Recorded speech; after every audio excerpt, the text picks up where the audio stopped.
NASA is on a new mission to collect data that could make supersonic flight over land possible.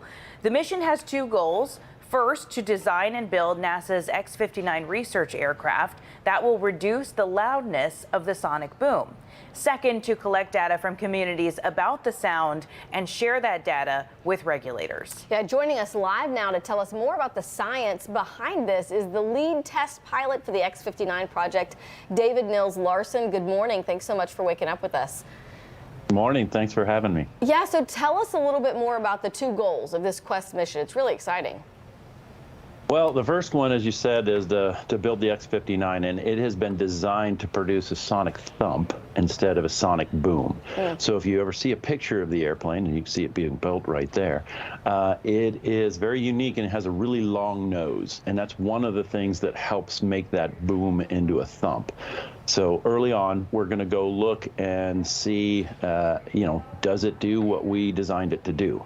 So that's the first thing. Then the second one is, and this is really unique for an X-plane, is we're going to bringing that to a town near you. So we're going to need the public to tell us how much, what is too much? Is that thump acceptable? And then we use that data to then hopefully go change the regulations so we can do supersonic flight over land. Ah, interesting. So maybe for the layperson, you might have to go back and explain what is a sonic boom. So how on earth could you, engineer it differently? Like, what's the secret to the X-59 that's going to soften the sonic boom to a thump?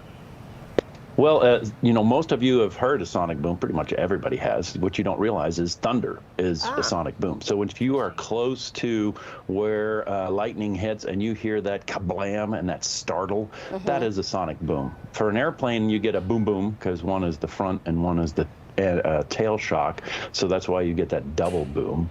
But one of the big things that you see when you look at that X-59 is that big long nose, and what it does is it prevents all the shock waves that come off the airplane. Every time the airplane has a little bit of a change in its shape, it produces a shock. So the idea in the X-59 is we kind of keep those apart so those little shocks can't come together and reinforce each other.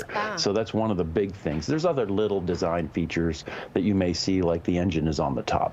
There's other things like that, but generally those are the biggest thing that you see is that big old long nose, 38 feet long. Wow. Wow. Yeah, that's incredible. So we can see video of it right now, actually. Yeah, being built. So we see it being built there. Can you tell us a little bit about the first flight and how we can sign up to get a boarding pass for the first flight? Well, that's a great idea. If you go to nasa.gov, and if you get in there and you get into the /Quest, and we spell Quest with 2 S's, like supersonic, then you can get in there and sign up for a boarding pass, and that basically means that on the first flight, your name will go with us whenever we fly that first flight, and we're looking forward to that. That's going to be something really special. Yeah. Yeah, really cool. Where can we learn more? Like, how can we watch the whole rollout happen? Well, the whole rollout that happens tomorrow, you can find that on NASA Plus, the streaming services. You can find it on YouTube. There's many different areas where you can find it. If you have the NASA channel, there's many different areas that you can go find that on, and those are some of probably the easiest ones that most people have access to. All right, tomorrow. Mr. Larson, over your shoulder there, is that a model of what we're talking about? Is that it? Yep. That's it right there. So you can see it's long and pointy. Yeah. And you can see that nose. It's huge. Yeah. So, yeah. 38 you can see feet. that the cockpit is, halfway back. Yeah. Yeah, that's pretty far.